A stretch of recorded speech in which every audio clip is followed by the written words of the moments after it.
Hello and welcome back to my YouTube channel friends. कैसे हो आप लोग? आज मैं एक कुछ इंटरेस्टिंग टॉपिक पे बात करने वाला हूँ।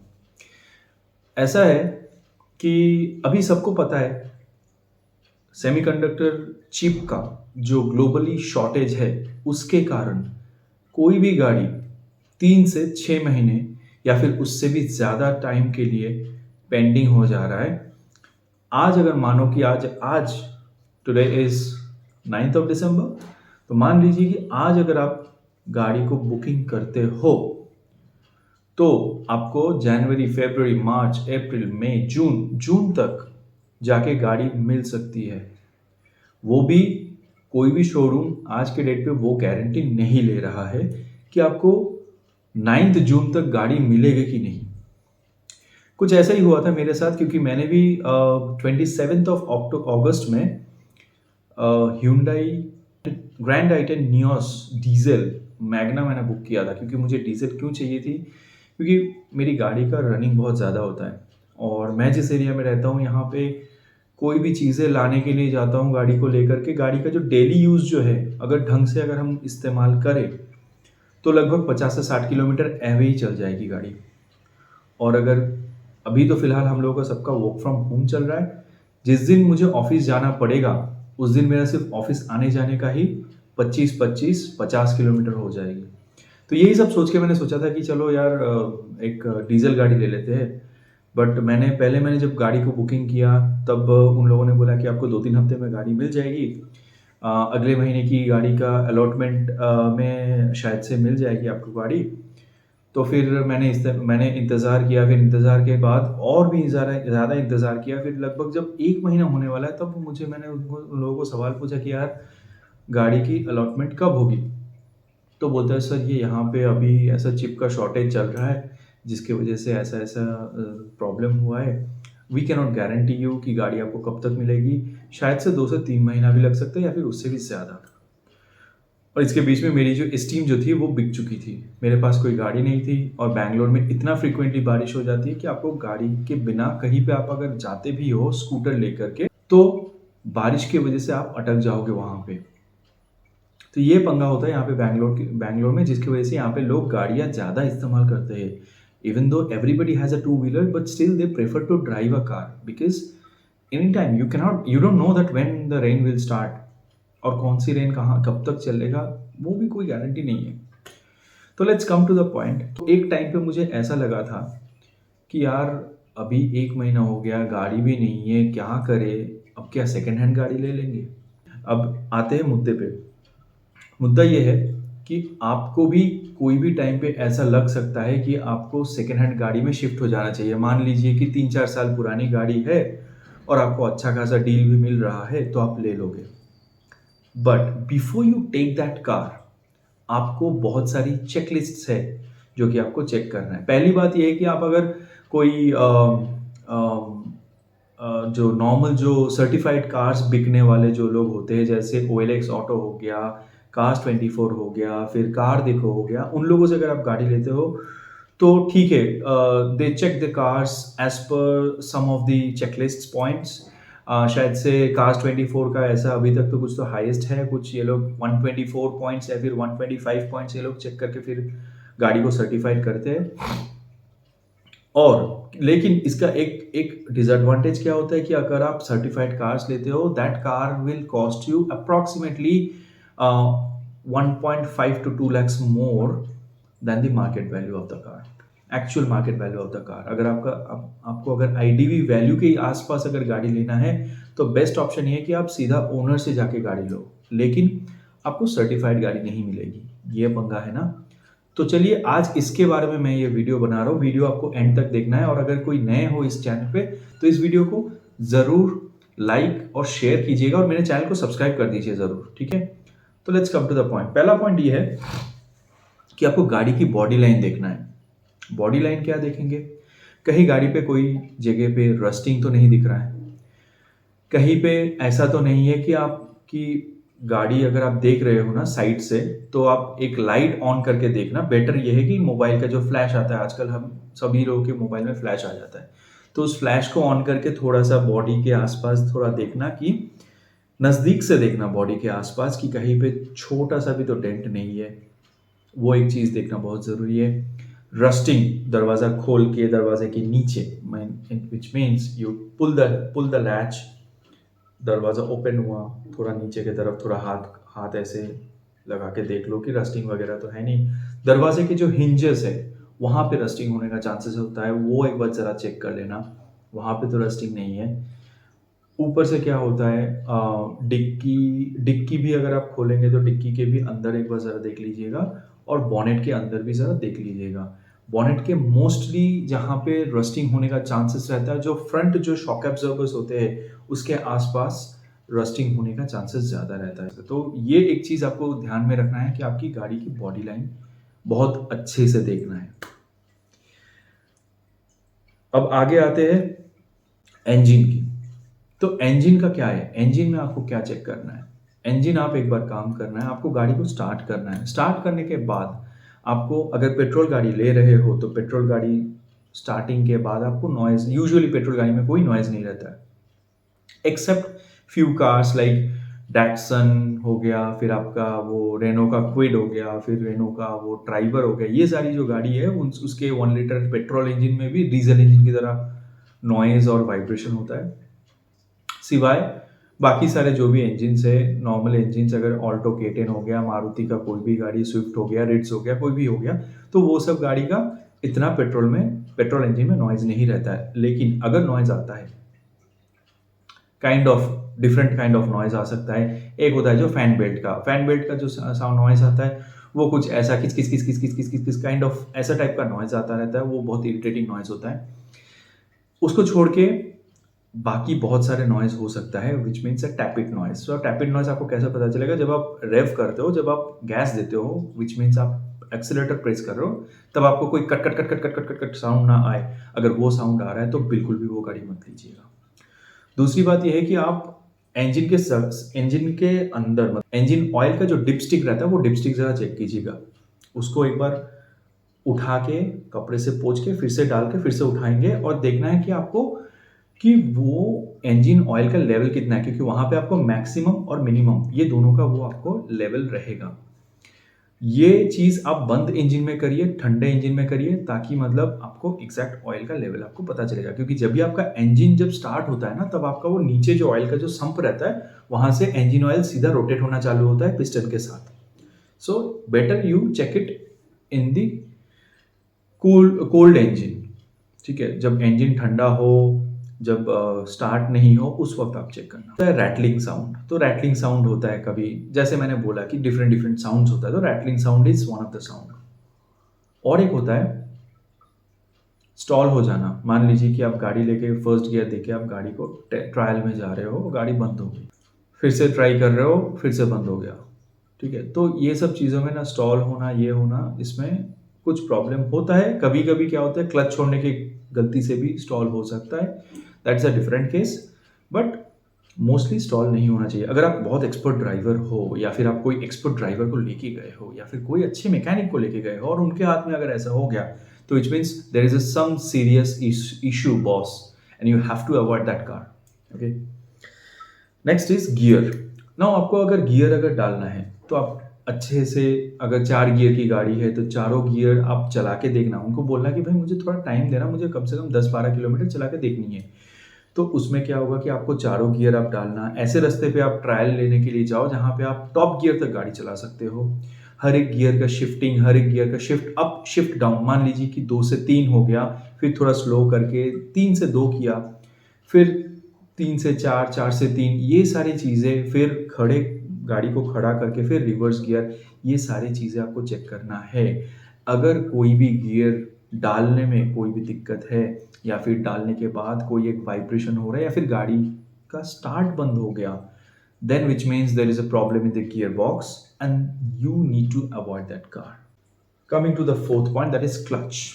क्लच में क्या क्या आप चेक कर सकते हो? क्लच केबल होता है, लेकिन आजकल सभी गाड़ी में हाइड्रोलिक क्लच आ गया, तो you need to think about both type of cars which are with the hydraulic clutch, other one is the cable clutch. तो अगर जो केबल क्लच जो है, केबल क्लच कभी कभी टाइट हो सकता है ड्यू टू केसिंग, अगर ज़्यादा पुराना है तो फिर वो हार्ड हो सकता है, तो वो भी आपको चेक करना पड़ेगा। मान लीजिए कि केबल सॉफ्ट है बट फिर भी क्लच हार्ड है, तो which means there is a problem in the clutch pressure plate. ठीक है, तो प्रेशर प्लेट क्या होता है, क्लच प्लेट दो टाइप का होता है। एक होता है क्लच का जो मेन जो डिस्क होता है, वो डिस्क रहता है, उसको बोलते हैं फ्लाई व्हील, और फ्लाई व्हील के पीछे रहता है प्रेशर प्लेट। तो उनमें से अगर कोई भी प्रेशर प्लेट जो पीछे वाला जो रहता है, पीछे ऐसे कांटा कांटा टाइप का दिखने में रहता है, वो प्रेशर प्लेट में अगर कुछ प्रॉब्लम रहता है तब जाकर के उसमें प्रॉब्लम होता है, तो वो गाड़ी अवॉइड कीजिए लेने में।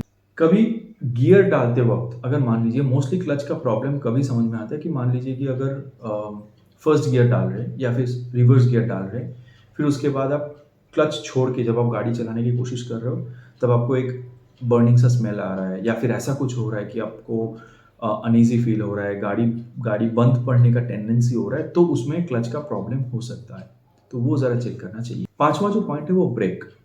अब ये ब्रेक जो है ये बहुत ज़्यादा इंपॉर्टेंट चीज़ है, क्योंकि that comes under the safety of the car.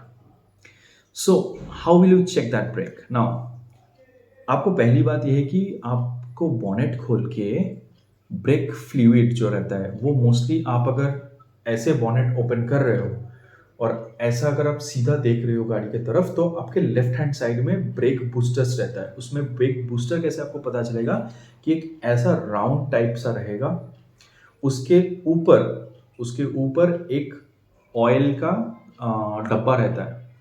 So that is brake oil and that unit is known as brake booster. तो उसका क्या काम होता है, हम लोग जब भी ब्रेक पेडल जो हम प्रेस करते हैं, वो प्रेशर वो एक्चुअली वो हाइड्रोलिक रहता है। हर एक ब्रेक गाड़ी की ब्रेक जो भी है वो पूरा मैकेनिज्म जो है वो हाइड्रोलिक ब्रेक मैकेनिज्म है। भले वो आज के डेट पे एबीएस हो या नॉन एबीएस हो, दोनों ही मैकेनिकल है। तो उसमें क्या होता है, अगर आप ब्रेक प्रेस कर रहे हो उस वक्त पेडल जो आप प्रेस कर रहे हो, वो पेडल आपको प्रेशर डालता है वहां पे मास्टर सिलेंडर पे। वो मास्टर सिलेंडर पे वो ऑयल प्रेशर जाता है चारों व्हील पे, और वो चारों व्हील पे जो भी ब्रेक लीवर्स जो है that works like an actuator. तो जब प्रेशर जब डालते हैं ना, जब हम लोग पेडल प्रेस करते हैं, तो ब्रेक्स ऐसे हो जाता है। ब्रेक पैड्स जो है बीच में, अगर ब्रेक का अगर डिस्क रहता है तो ब्रेक पैड ऐसे चिपक जाता है डिस्क के साथ, and that applies the brake. और अगर जो ड्रम ब्रेक जो होता है वो उसमें एक्सपेंशन होता है, बिकॉज ड्रम पीछे वाले व्हील में ड्रम ऐसा रहता है और ब्रेक्स उसके अंदर ऐसा रहता है। जब भी हम लोग ब्रेक दबाते हैं तो ये एक्सपैंड हो जाता है और ये पीछे जो व्हील जो घूमता रहता है उस पर वो ब्रेक लगाता है। तो this two things are difference in drum brake and disc brake. तो डिस्क ब्रेक में ऐसा डिस्क घूमता रहता है और दोनों साइड पे कैलिपर रहता है, वो कैलिपर ऐसे चिपक जाता है डिस्क पे जब भी हम लोग ब्रेक अप्लाई करते हैं। और ड्रम ब्रेक में जो पीछे का जो ब्रेक शू रहता है वो एक्सपैंड हो जाता है क्योंकि वो अंदर रहता है। So this is the difference. तो वो हमको चेक करना है कि ब्रेक लगाने के बाद हम लोग, ऐसा तो नहीं हो रहा है कि पेडल को बहुत ज़्यादा प्रेस करने से गाड़ी की ब्रेक एक्चुअली अप्लाई हो रहा है, ऐसा नहीं होना चाहिए। क्योंकि मोस्टली अभी सभी कार्स में, हाँ अगर पुराने ज़माने की गाड़ी अगर देखते हैं, जब भी एम्बेसडर, फिएट, पद्मिनी, प्रीमियर, वो सारी गाड़ियों के टाइम पे क्या होता था कि बहुत ज़ोर से ब्रेक प्रेस करना पड़ता था, क्योंकि दैट टाइम वो हाइड्रोलिक ब्रेकिंग तो था बट उसमें पावर ब्रेकिंग नहीं था ना। वो ये पावर ब्रेकिंग क्या है, पावर ब्रेकिंग ऐसा है कि आपका जो पेडल जो है वो पेडल बहुत सॉफ्ट होता है। पावर ब्रेकिंग में आप थोड़ा सा भी टच करोगे तो आपका ब्रेक अप्लाई हो जाता है। That's a power assisted braking, which means गाड़ी जब स्टार्ट में रहता है तो वो डायनामो से एक पावर ब्रेक सिस्टम में जाता है जो कि आपकी जो ब्रेक जो है उसको सॉफ्टर रखता है। तो that's a different mechanism. But मैं बता रहा हूँ, इरेस्पेक्टिव ऑफ कोई भी ब्रेक्स हो, चाहे वो ट्रेडिशनल ओल्ड मॉडल वाली हो या फिर न्यू मॉडल वाली, उसमें भी क्या होता है, पेडल बहुत अंदर नहीं घुसना चाहिए।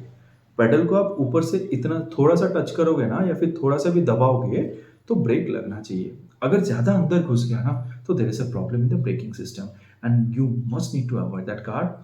या तो फिर आपको सीधा बताना है कि भैया आपकी गाड़ी की ब्रेक में प्रॉब्लम है।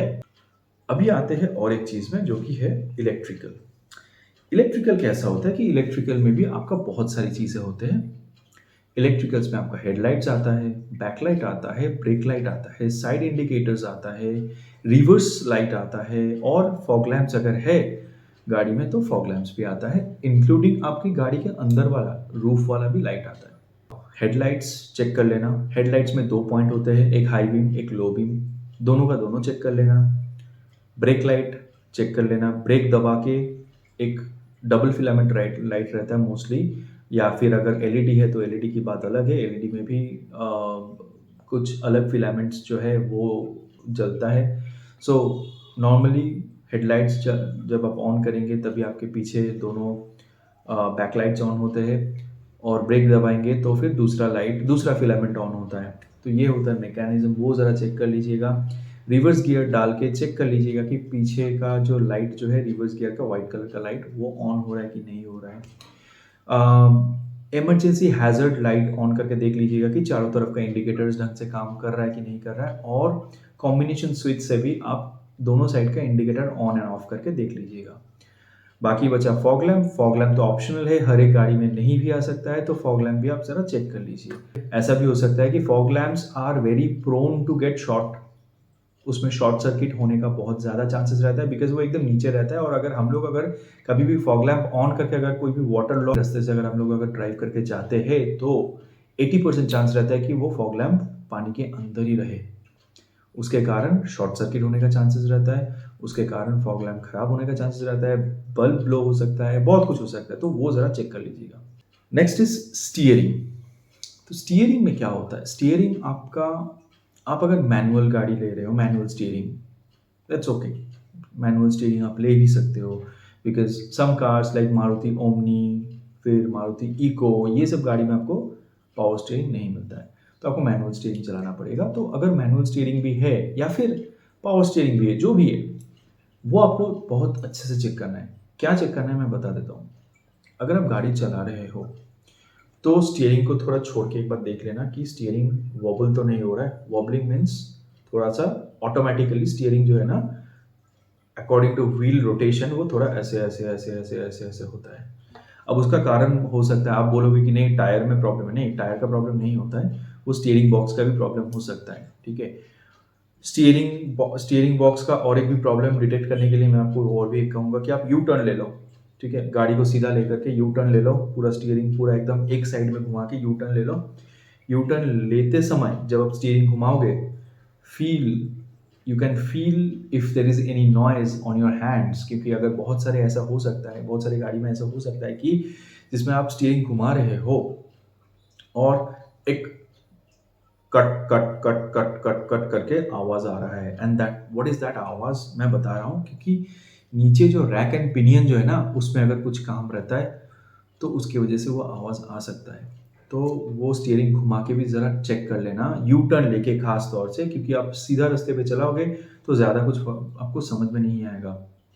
जब भी आपका स्टीयरिंग जब भी 60 डिग्री के ऊपर जब घुमाएंगे ना, तब जाकर के आपको एग्जैक्टली फीलिंग हो सकता है कि कुछ प्रॉब्लम है या नहीं है। और एक चीज़ बता देता हूँ, यू टर्न के बाद स्टीयरिंग ऑटो करेक्शन हो रहा है कि नहीं।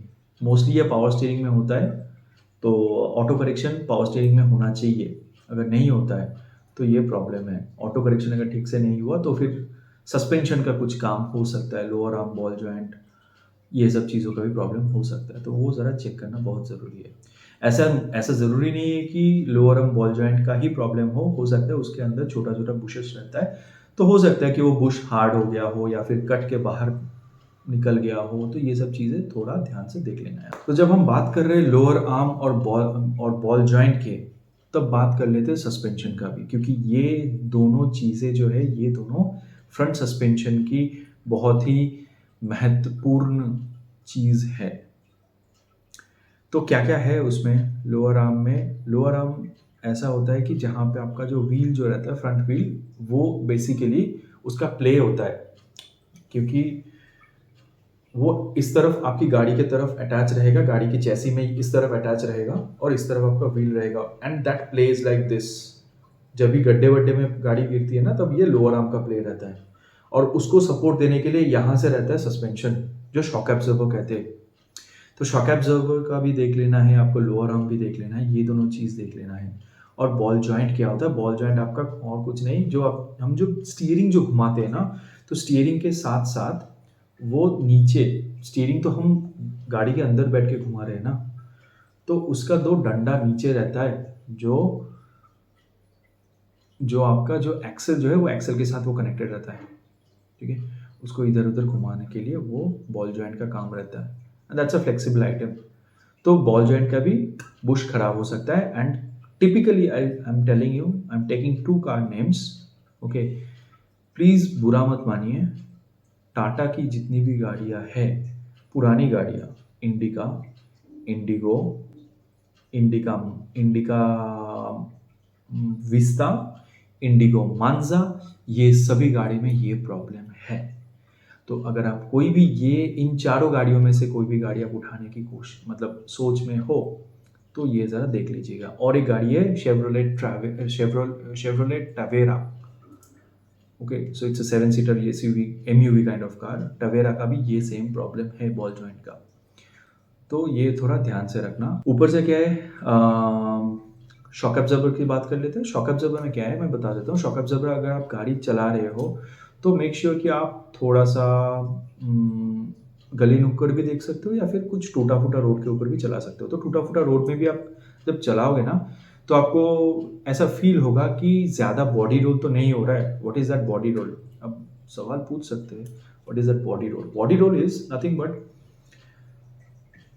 जो गाड़ी जो हिलता है ना, वो हिलने को बोलता है बॉडी रोल, ओके? तो ये जो बॉडी रोल जो है, ये अगर ज़्यादा होता है, ज़रूरत से ज़्यादा, देखिए बॉडी रोल एक तरह का इट्स अ सस्पेंशन एक्ट, अगर वो नहीं रहेगा, बॉडी रोल थोड़ा-सा भी नहीं रहेगा, तो वो गाड़ी में बैठ के कोई फ़ायदा नहीं है, you won't get that comfort.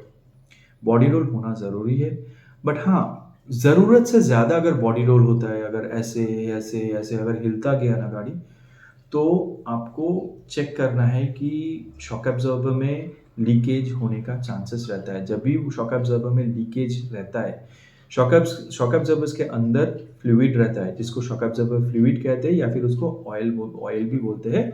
उसका बहुत सारे ग्रेड होता है, 0W, 10W, 20, 15W, 20W। ये W के हिसाब से ऑयल थिक होते जाता है। जितना ज़्यादा W है, उतना ज़्यादा ऑयल थिक है। तो ये ऑयल का काम क्या रहता है कि इसके अंदर जो स्प्रिंग रहता है, वो स्प्रिंग को प्ले करने में मदद करता है। ज़्यादा भी प्ले नहीं करने देगा, कम भी प्ले नहीं करने देगा। So that helps. वो जो बैलेंस जो है, वो बैलेंस वो ऑयल रखता है। अब वो ऑयल सील अगर कट गया और वो ऑयल अगर बाहर आ गया, तो वो बैलेंस नहीं रहता है। तो इसकी वजह से वो ज़्यादा बॉडी रोल होता है, ठीक है? Coming to the next part is wheel. Wheels में क्या देखना है? व्हील रोटेशन देखेंगे, व्हील में जो भी टायर्स रहते हैं वो टायर देखेंगे। अब ये टायर का भी एक चीज़ है, मैं आपको बताऊंगा। बहुत सारी गाड़ी है जिसमें आपको टायर के इनर साइड देखेंगे कि इनर साइड ज़्यादा फ्लैट हुआ, आउटर साइड उतना नहीं हुआ। अगर ऐसा है तो there is a serious problem of suspension, okay? अगर टायर की इनर साइड मीन्स गाड़ी की बॉडी वाले साइड, गाड़ी के बॉडी वाले साइड में अगर आपका टायर ज़्यादा घिस चुका है और बाहर वाला साइड अगर कम घिस चुका है, या फिर गाड़ी के सामने एकदम खड़े होकर अगर आप देख रहे हो कि फ्रंट या फिर रियर टायर थोड़ा सा आउट है, उसको कैम्बर आउट बोलते हैं।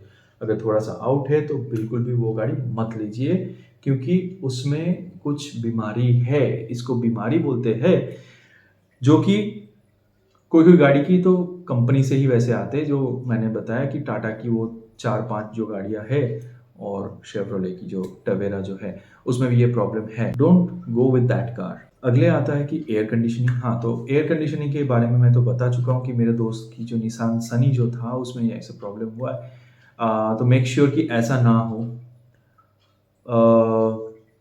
उसके बावजूद भी बहुत सारे प्रॉब्लम्स हो सकता है।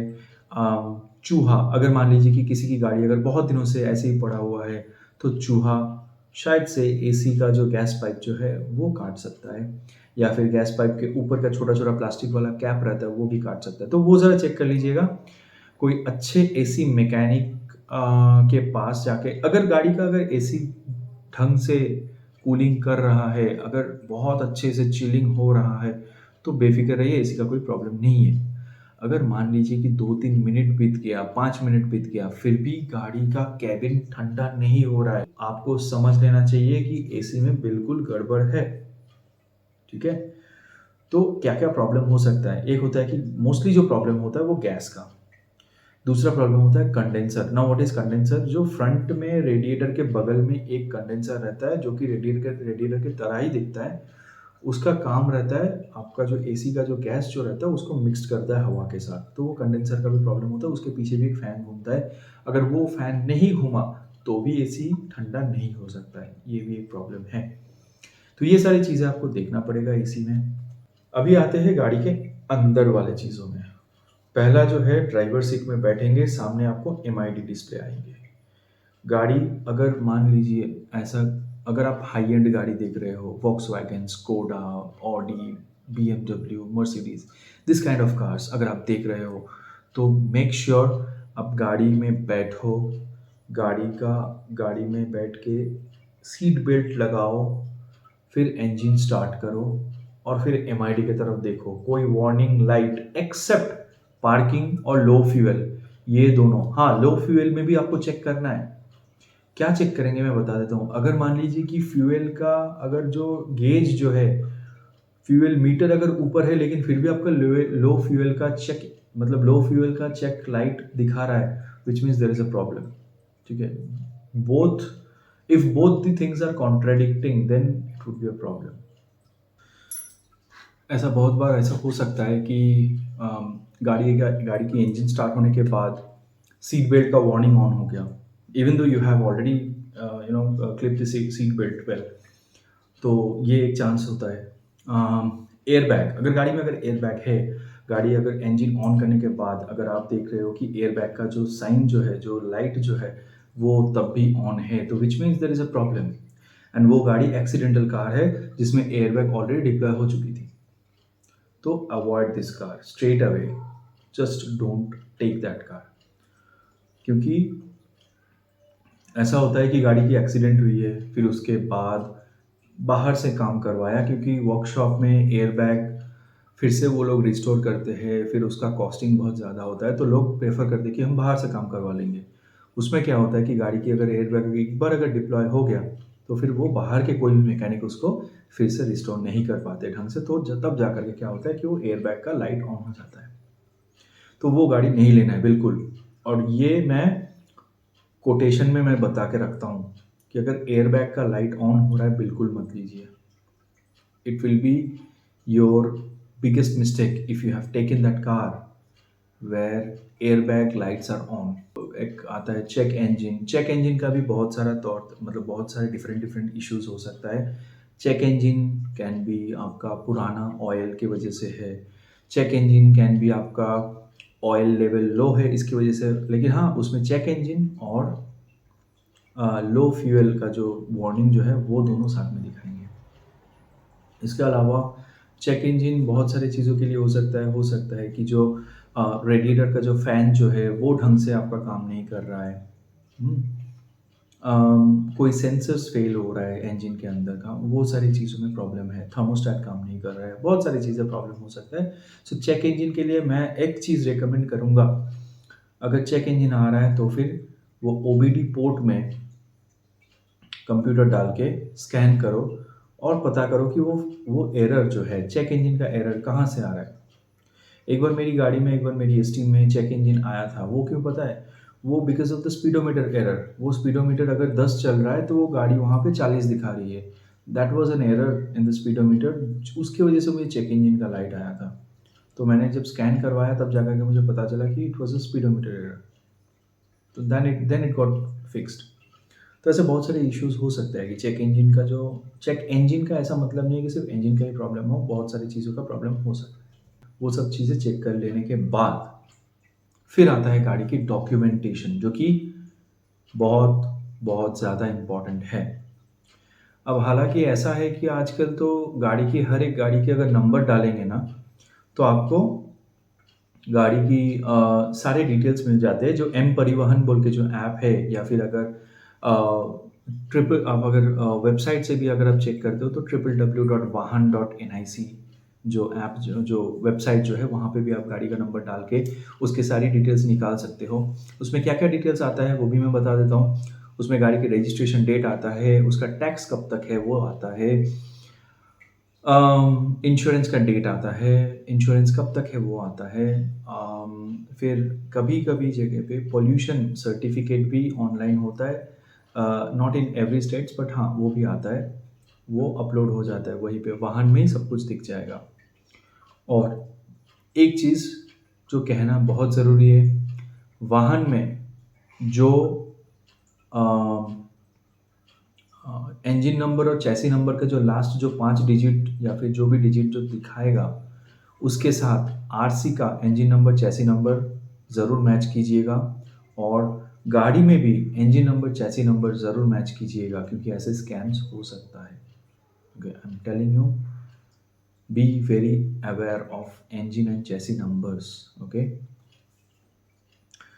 और एक चीज़ ये है कि गाड़ी का जो ओनर है, जिस ओनर के नाम पे वो गाड़ी रजिस्टर्ड है, आप उस ओनर को फिज़िकली देखे बगैर, उनका आईडी के साथ उनका चेहरा मैच किए बगैर गाड़ी का डील बिल्कुल भी मत करना क्योंकि नहीं तो फिर मेरे जैसा हालत हो जाएगा। मैं अपनी स्टीम को जब मैं लिया था तब मुझे पता नहीं था कि that owner was passed away 4 years back when I bought the car. Okay. तो ये सारी चीज़ें आ सकते हैं, ये सारे लीगल प्रॉब्लम्स आ सकते हैं, ये सारे बहुत कुछ चीज़ें, क्योंकि गाड़ी लोग शौक से तो लेते हैं लेकिन वो चीज़ ऐसा है कि आपका नेसेसिटी बन गया आजकल। तो कोई भी चीज़ ऐसा आप ले लिए, फिर उसके बाद जाकर के आपको कुछ लीगैलिटीज़ में कुछ प्रॉब्लम हो, फिर ना आप गाड़ी चला पाओगे, ना आप उसको इस्तेमाल कर पाओगे, लाख-लाख रुपया उसके अंदर डाल भी दिए हो, but it won't make any sense. So better it is always recommend कि आप एक बार देख लो अच्छे से पेपर्स के साथ, और जो आदमी जो है उनको भी एक बार फिज़िकली देख लो। I hope you like this video. और मुझे लगता है कि ये वीडियो काफ़ी लंबा मैं कह चुका हूँ, मैं बहुत कुछ बोल चुका हूँ। और अगर आपको अच्छा नहीं लगेगा तो आप वीडियो को स्किप कर सकते हो। बट एक चीज़ तो है कि अगर आप ध्यान से अगर इस वीडियो को पूरा अच्छे से अगर देखोगे तो नीचे कमेंट सेक्शन में ज़रूर लिखना कि ये वीडियो कैसा था। और आशा करता हूँ कि आप लोगों से मैं बहुत जल्दी में मिल पाऊँगा। तब तक आप लोग हेलमेट पहनिए, सीट बेल्ट पहनिए, स्टे सेफ, मास्क पहनिए और कोरोना से दूर रहिए। टेक केयर, गुड बाय, शब्बा खैर, गुड नाइट।